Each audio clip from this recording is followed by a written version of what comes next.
complicated. And I think that becomes then the stuff that influences, because I don't think the seaters are difficult. I think we haven't necessarily applied our minds to progressive ways to teach the stuff. Well, you are a lone voice in industry on on that opinion about seaters.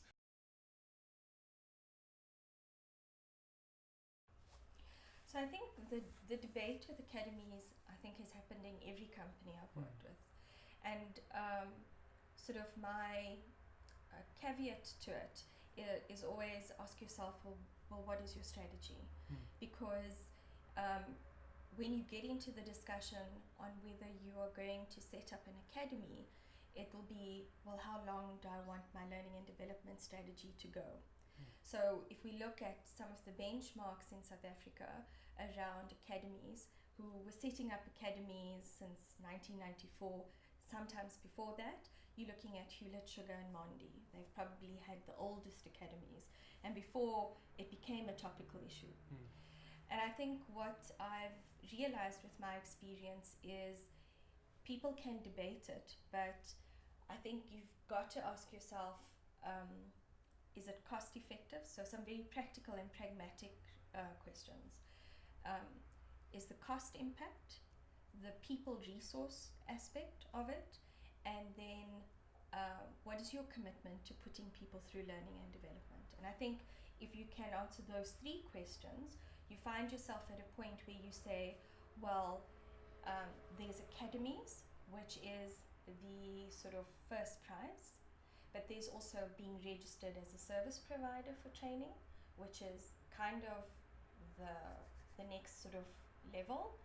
There's, do I partner with an academy or an FET, a further education and training college, or do I completely outsource? So I think those would be the four options you're always faced with, but looking at it in the context of what is your learning and development strategy. And I think that what I've learned is, and from the brands I've learned with, is that they've taken a step back and said learning and development is our sustainability and our retention strategy. So we want to be in the pharmacy business, or we want to be in the bread making business, we want to be in the tobacco business. What will keep us in business? Good salespeople are going to keep us in business. Good store managers are going to keep us in business. So you immediately know that you want sustainability, you've identified the positions, and therefore you know that you will always be spending money on that skill set. So immediately you get the first answer to your question, that to do a completely outsourced strategy is probably going to cost you more.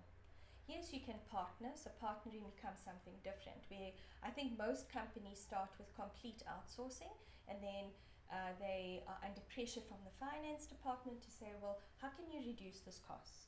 So if you paid that last year for the course, surely over time the same course becomes less.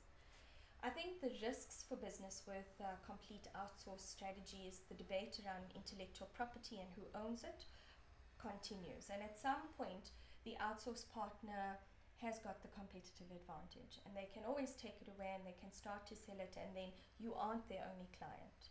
So that becomes your risk, and very often the natural progression is then for a learning and development department to start taking over some of that. So how it starts off is you send people on skills programs, or you send them on a full qualification, and last year you would have, or for 2 years you completely outsourced it, but then you bring it in and you say, actually now in the business we have our own assessors, so you can continue to train, but assessment we'll do. It's a part model. Often what happens with that, qualitatively the learners suffer, the seater starts to have a problem that you're not complying. The service provider will say, well, I don't control a portion of the process. The company will say, I don't control that portion of the process. And eventually you reevaluate and you decide, well, actually we would like to become our own service provider as a company for that portion. So I think the gradual move always takes you, I think you learn a lot more. I think it's conservative. It's a conservative approach, so the risks are low, because if you find that you're not prepared to invest the resources, the industry is changing and you're not sure where it's going, that becomes the stuff you think about. So I think that it'll always come down to what is going to be the preferred model, but more importantly, the commitment to learning and development. So I think if you take the big companies, and I'm going to use retail as an example because I think that's where private academies have become, I'd like to say, fashionable.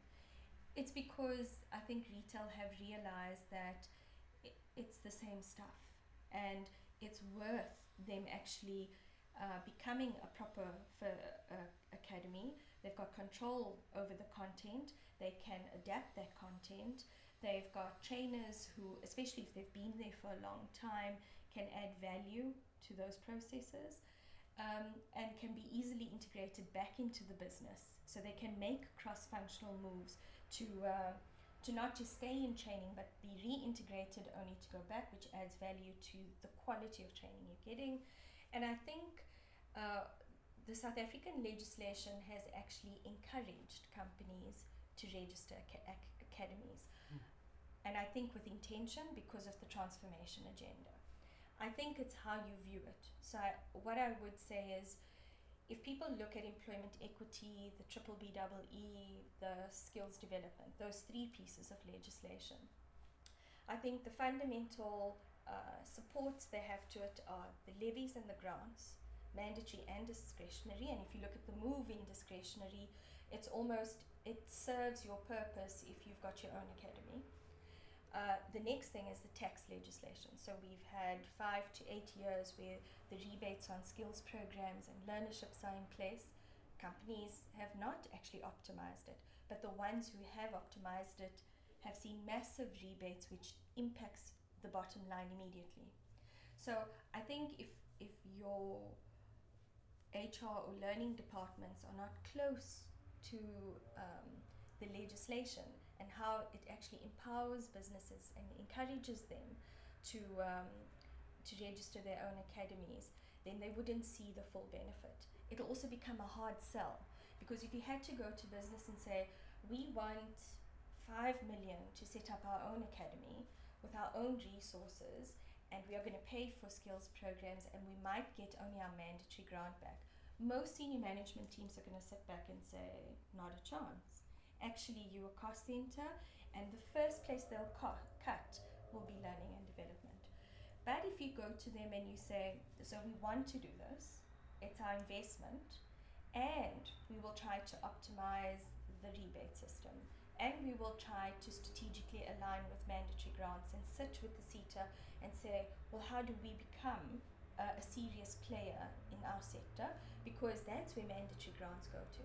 They go to people who are committed long term to the scarce skills.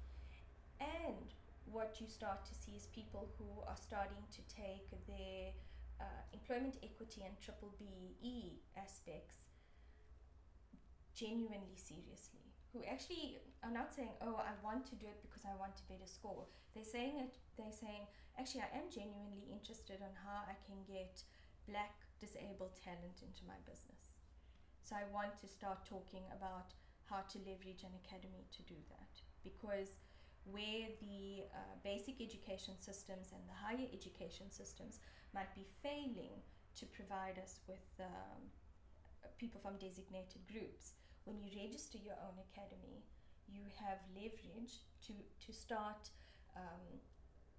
offering designated groups training as a provider. Because the minute you are registered as an academy, nothing stops you from doing adult basic education, which could be then, in terms of your BBBEE scorecard, a social responsibility, which you get funding for. So I think that there will be, for some businesses, a gradual model. There'll always be 4 options in the kitty that they need to look at. But I think what will impact it is the stability of your HR strategy, and that goes with the stability of HR leadership.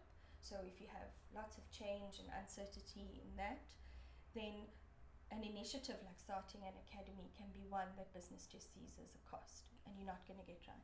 Just talking about the academies there, and you're talking about long-term sustainability, and obviously you're talking about something that's quite big in terms of scale. What size of business, in terms of that bigger strategy and that bigger in-house solution that you're talking about, what size of business do you think this starts to make sense, and for what size of business, when they're smaller, does it not make sense? If I look at a business like Philip Morris, okay, I would never recommend an academy. And the reason I say that is because you're dealing with under 1,000 head count.